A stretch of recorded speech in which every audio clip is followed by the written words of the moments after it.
Ano yan? Croissant.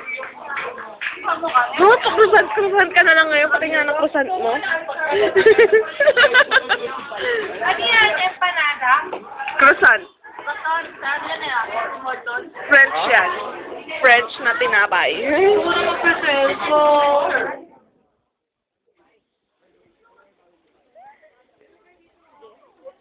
Picture, nagbe-video ako. Oo nga. Huwag mo siya bibidyoan. Sino? Ikaw?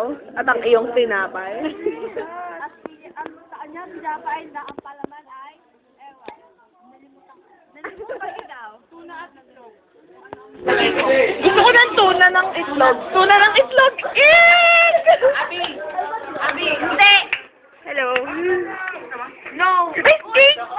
Cake ba yan? Akin yung pinaka-lasa, yun yung pinaka-masarap. Pero sa naubusan ako na energy. Sige, go. Kaya mo yan. Okay lang yan.